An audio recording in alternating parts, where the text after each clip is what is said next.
La brecha entre la personalidad y el ser. ¿A qué nos referimos cuando hablamos del corazón? Generalmente el término corazón se utiliza para referirse al ámbito de las emociones y los sentimientos, que percibimos principalmente en el área del pecho, alrededor del corazón físico, para diferenciarlo del entorno de los pensamientos y la mente racional que situamos en la cabeza. Asimismo, el corazón también se ha utilizado en las tradiciones espirituales como metáfora para simbolizar un amplio abanico de experiencias relacionadas entre sí: el amor, la presencia, la inteligencia emocional, los sentimientos y el anhelo espiritual. Experiencias que repercuten en el cuerpo físico y el proceso mental, determinando cómo nos sentimos, cómo percibimos el mundo, cómo expresamos nuestra energía, cómo nos relacionamos con nosotros mismos y con los demás. ¿De qué forma experimentamos las heridas del corazón?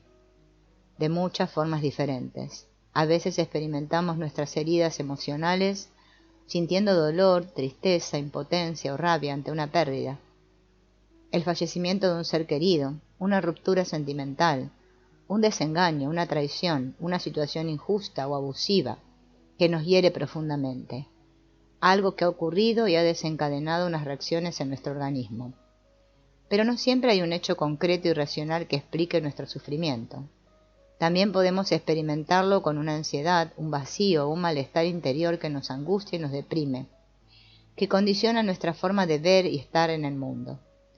Sentimos que nuestra existencia no tiene valor o sentido y nos invade un profundo descontento, una desesperanza que sabotea todo, incluso el deseo de vivir. O sin llegar a tal extremo, nos sentimos estancados, atrapados, viviendo una vida que no es la que queremos vivir, resignados a hacer y a hacer aquello que se supone que debemos hacer, incapaces de afrontar un cambio, de escuchar a nuestro corazón, ser auténticos, cerrar un capítulo, de dejar de aferrarnos a algo que sabemos que se ha terminado para abrirnos a lo desconocido.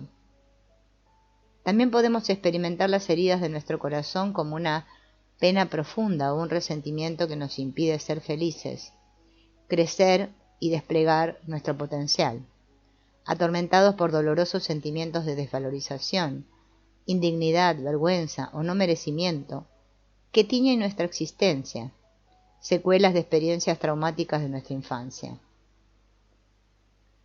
O sentimos mucho hambre de amor y una necesidad de conexión apremiante que nos empuja a buscar sexo, cariño o compañía desesperadamente.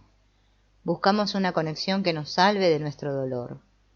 Pero cuando utilizamos el amor o el sexo para escapar de nosotros mismos, acabamos sintiéndonos vacíos, usados o traicionados, repitiendo dolorosos patrones de codependencia, incapaces de crear un vínculo de amor e intimidad sano y nutritivo.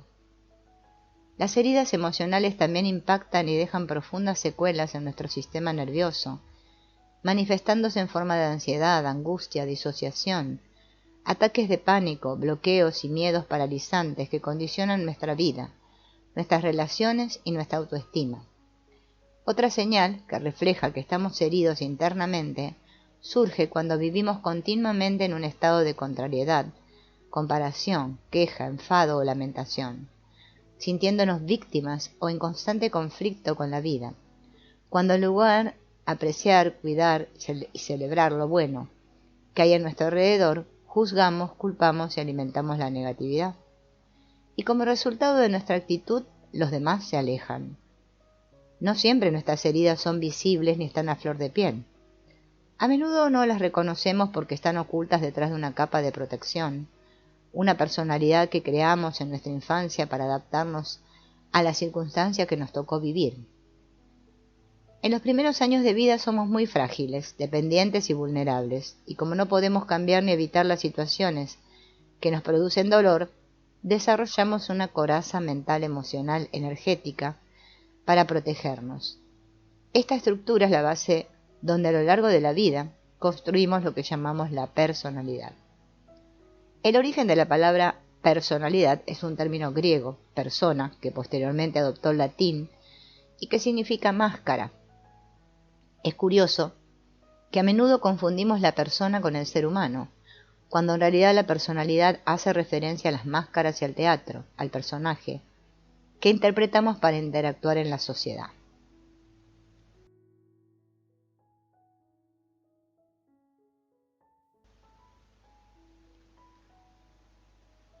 A veces estamos tan identificados con el personaje que no somos conscientes del ser humano que hay detrás de la máscara. Vivimos e interactuamos creyendo que somos el personaje, ajenos al ser humano que hay detrás de la personalidad. Cuando en los primeros años de vida crecemos muy presionados por las exigencias y las expectativas de los adultos que nos cuidan, para evitar el dolor de ser juzgados y castigados, y para tratar de conseguir el cariño y la aprobación que necesitamos, nos vemos obligados a ser buenos, o sea, a renunciar a nuestra autenticidad, a reprimir lo que somos y lo que sentimos para convertirnos en aquello que se espera de nosotros. De esta forma, poco a poco se crea una brecha, una desconexión, entre la personalidad que hemos desarrollado para adaptarnos a la sociedad y nuestros verdaderos sentimientos y necesidades.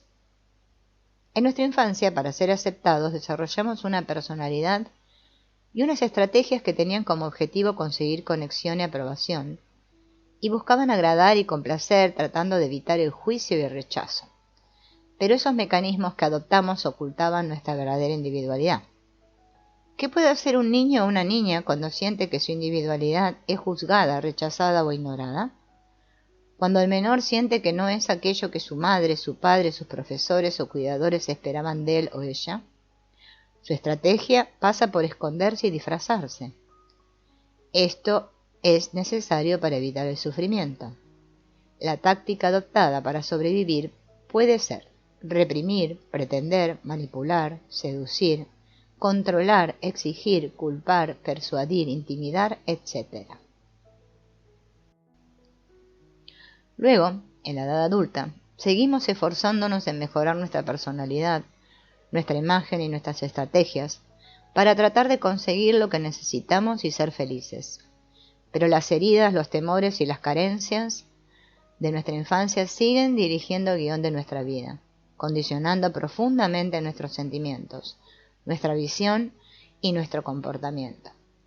Detrás de las apariencias del personaje que hemos creado para adaptarnos a la sociedad, y a pesar de todo lo que hemos hecho para mantener el control e intentar ser felices, en nuestro corazón se ha acumulado mucho dolor, temor, desvalorización y resentimiento.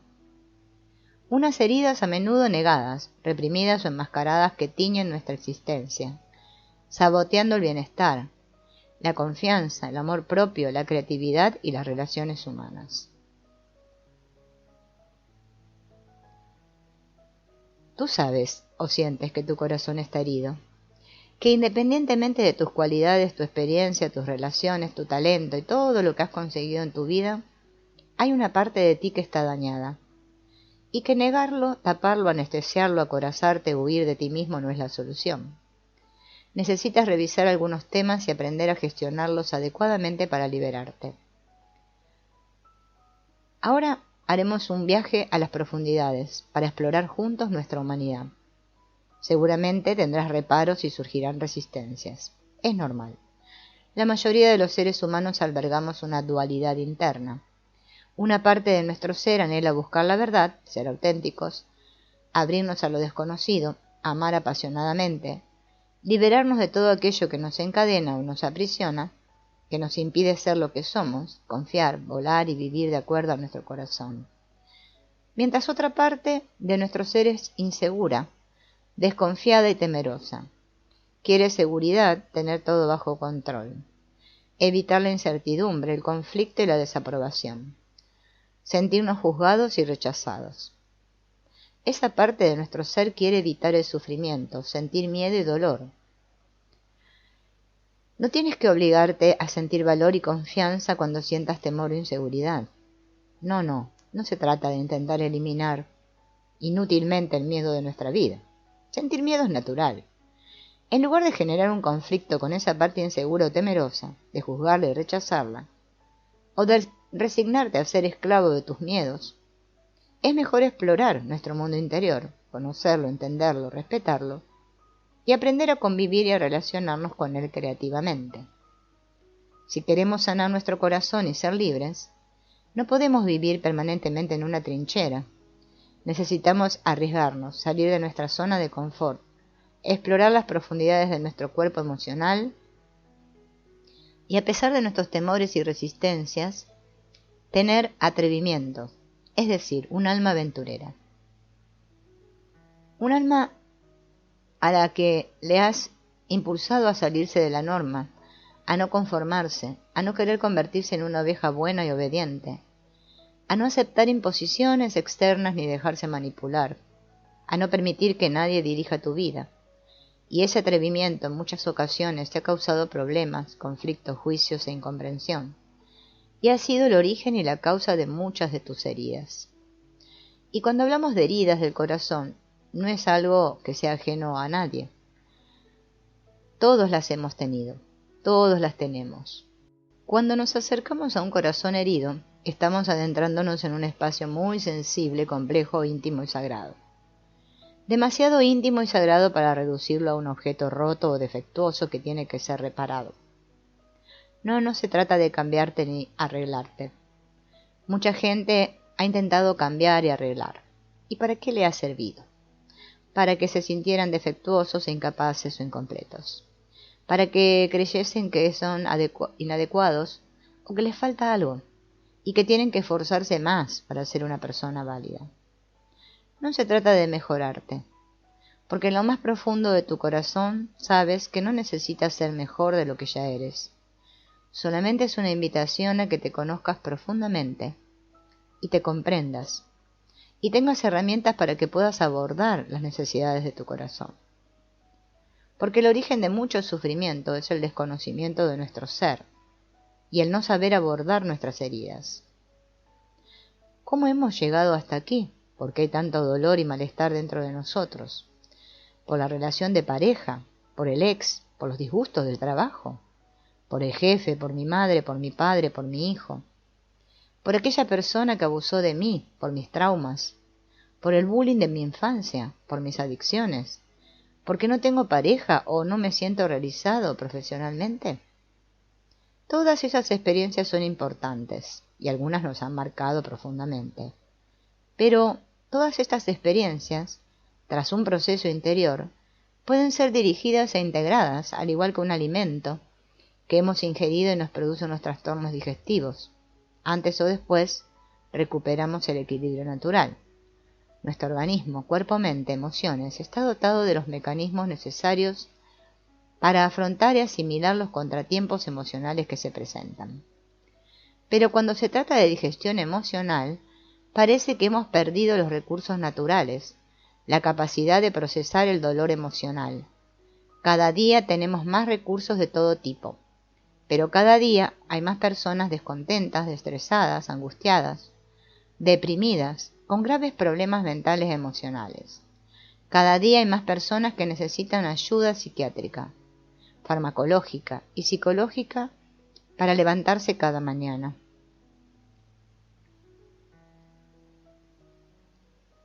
Ningún animal salvaje, ni aun estando expuesto al hambre, a las inclemencias de la climatología, o a toda clase de enfermedades y depredadores, sufre tanto psicológicamente como el ser humano. Lamentablemente, los animales que más sufren son aquellos que están bajo el control de los humanos. La educación, a través de la familia, la escuela, la universidad, la política, etc., moldea y condiciona al individuo. La influencia y la presión de la educación que recibimos los primeros años de vida determina nuestra visión y actitud ante la vida. ¿Y en qué consiste la educación? Bueno, básicamente en acumular información y objetivos, en hacernos creer que si logramos acumular conocimientos y cumplir ciertos objetivos, seremos felices, y si no lo logramos, seremos desgraciados. Obviamente el mensaje que nos ha calado es: si no eres feliz es porque no has sido capaz de alcanzar los objetivos. O sea, no has dado la talla. Los americanos lo llaman ser un perdedor.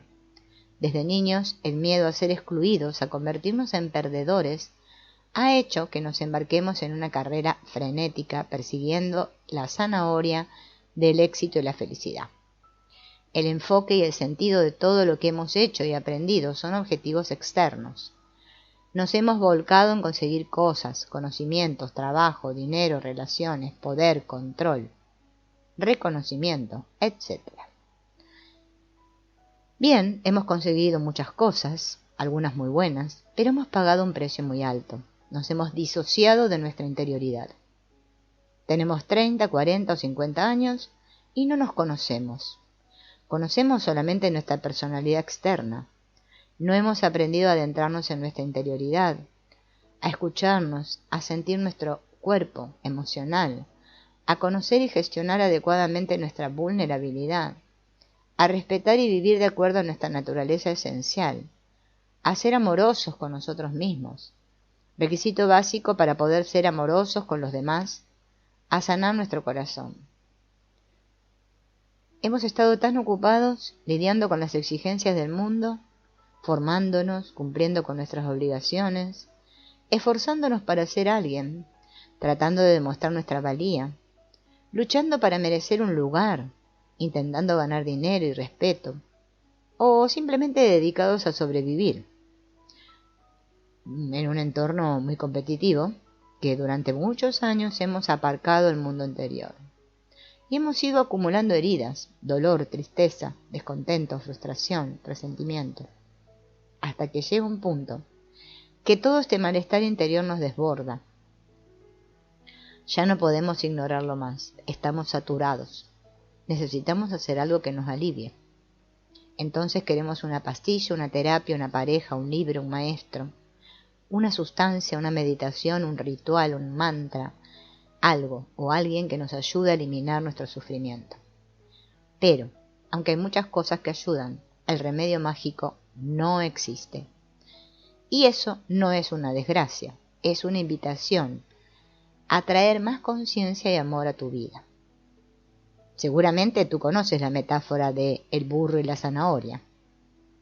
El jinete ata una zanahoria con una cuerda y un palo y la cuelga frente al burro. Como el animal desea la zanahoria, camina para alcanzarla, pero al caminar la zanahoria también avanza.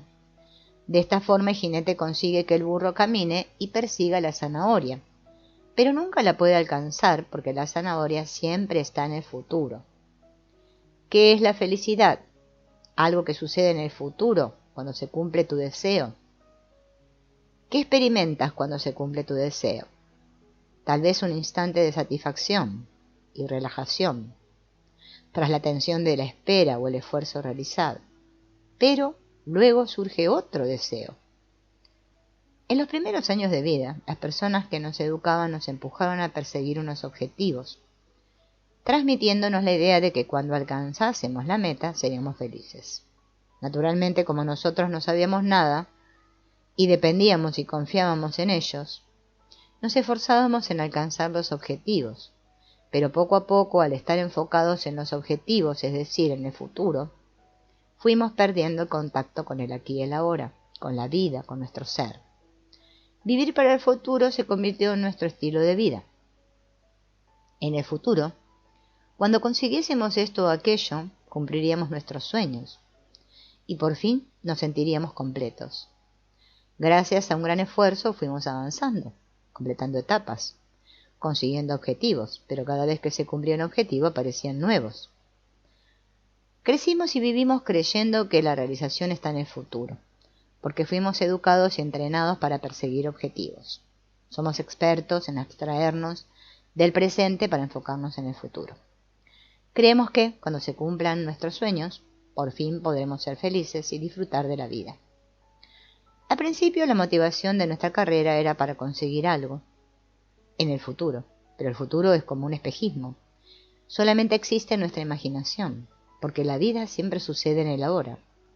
Y al no vivir enraizados en el presente, al vivir desconectados de nuestras necesidades reales, hemos ido acumulando carencias, malestar, dolor, frustración. Y sin darnos cuenta, el impulso de la carrera ha cambiado. Ya no corremos para alcanzar un objetivo, corremos para escapar de nuestro malestar. A menos que seas muy inocente y todavía no te hayas dado cuenta del truco de la zanahoria, si eres honesto contigo mismo, te habrás dado cuenta de que usas toda clase de zanahorias para intentar escapar de ti mismo. Es normal. Es lo que ves a tu alrededor. Claro, es lo que has aprendido. ¿Y cómo hemos llegado ahí, a ese punto? Porque desde la infancia se nos inculcó una idea. Tú, tal como eres, no eres suficiente. No estás completo. Para ser alguien tienes que lograr unos objetivos, colmar unos ideales. Ese modelo, esa persona, modelo, en la que tienes que convertirte, variará en función de los condicionamientos familiares, las creencias religiosas, la presión, las expectativas. Tu familia puede ser tradicional, progresista, intelectual, religiosa o atea. No importa. El mensaje es el mismo. La felicidad está en el futuro, cuando consigas esto o aquello, cuando seas alguien. Y claro, desde muy pequeño se nos enseña que el presente es irrelevante porque todavía no eres quien tienes que ser. Lo importante es el futuro, cuando seas alguien, cuando consigas terminar tus estudios, cuando tengas un título universitario, un trabajo, un buen sueldo, una pareja, un reconocimiento, etcétera, etcétera. El niño y la niña existen en el presente, todo está sucediendo siempre en el presente, pero las personas no están presentes, están enfocadas en el futuro. Y cuando no están viviendo en el pasado, atrapadas en su mente, en sus recuerdos o en sus heridas y sus traumas. La presión externa hace que la atención del niño se enfoque en el futuro. Todo el mundo está preocupado por el futuro. Eso hace que el niño o la niña empiece a perder el contacto con el presente, que aprenda a ignorar su ser, que crea que el sentido de la vida está en el futuro, que la vida se convierta en una carrera de obstáculos para conseguir aquello que supuestamente le va a dar felicidad. Poco a poco vamos perdiendo el contacto con el presente, con la realidad externa y con la realidad interna, para tratar de conseguir un bienestar que supuestamente está en el futuro. Y pensamos que si logramos aquello, estaremos satisfechos. Pero cuando conseguimos lo que queremos, inmediatamente sentimos que no nos aporta la plenitud. Y entonces decimos, la felicidad debe estar en otra parte. Entonces tengo que perseguir otro objetivo. Creemos que la felicidad está en el futuro y esta convicción se ha convertido en un estilo de vida. Y así pasan los años, siempre corriendo detrás de una zanahoria, hasta que llegas a un punto que estás exhausto de correr detrás de tantas zanahorias y empiezas a dudar de que ahí fuera vayas a encontrar la zanahoria de la felicidad. Y tu vida deja de tener sentido, te indignas, te deprimes. Y claro, es que perseguir zanahorias tiene sus ventajas, te mantiene entretenido, ocupado, y mantiene viva tu esperanza. Algún día encontraré la zanahoria de la felicidad. De una forma u otra la vida nos muestra lo absurdo de vivir para el futuro, porque la vida está sucediendo siempre aquí y ahora. Perseguir la zanahoria es posponer. La vida está sucediendo hoy y en lugar de vivirla, de disfrutarla, de amarla, de adentrarnos en sus misterios, de enfrentarnos a los retos que nos trae para poder crecer, la posponemos para el día de mañana. A veces hemos invertido tanto en nuestras zanahorias que no estamos dispuestos a dejar ir nuestras fantasías. Reconocer que hemos estado persiguiendo zanahorias y hemos pagado un precio muy alto por ello, duele.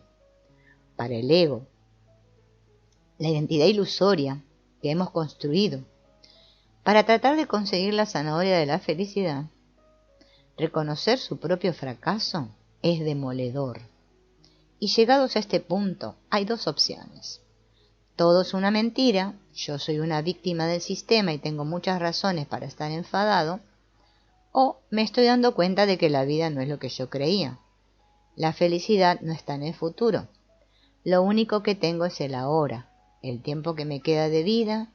En lugar de perseguir zanahorias, lo voy a vivir. Darnos cuenta de que hemos estado viviendo en una ilusión puede ser muy perturbador. Es natural contemplar que aquello en lo que hemos creído e invertido nuestro tiempo y nuestra energía se derrumba. Es inquietante. ¿Quién soy yo cuando los sueños y las convicciones que me sostenían se desmoronan? Cuando esto sucede, entramos en crisis. A veces Este tránsito donde lo viejo muere y todavía no somos testigos de un renacimiento nos aterra. La inseguridad, el no tener certezas o una meta definida, el miedo al vacío, a no saber, a perder el control, a perder la cabeza y enloquecer, a ser un perdedor puede ser aterrador. Pero lo viejo tiene que morir para que nazca lo nuevo. Si hay mucha resistencia a dejar ir las creencias que ya no responden a nuestras inquietudes, sufrimos. Una cierta resistencia es natural, porque, claro, dejarlo ir es perder una parte de nuestra identidad, y eso despierta mucho miedo. Podemos resistirnos a soltar, o podemos confiar y entregarnos a este momento tal como es. Cuando todo se derrumba, cuando ya no sabes ni quién eres, cuando no te queda ni la esperanza de encontrar una zanahoria que te salve, ¿qué te queda?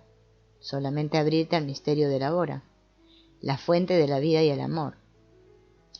Hasta ahora has estado buscando las respuestas, el amor y el sentido de tu vida afuera. ¿Qué puedes hacer cuando aquello en lo que creías ya no se sostiene y no tienes dónde agarrarte? Cuando se han roto tus sueños, cuando has perdido la esperanza de que algo o alguien te pueda salvar, solamente te queda la vida que palpita dentro de ti. ¿Qué otra cosa puedes hacer que rendirte a la hora? Lo único real que tienes, abrir el corazón y dejar que el amor que irradia tu ser te sostenga y te abrace.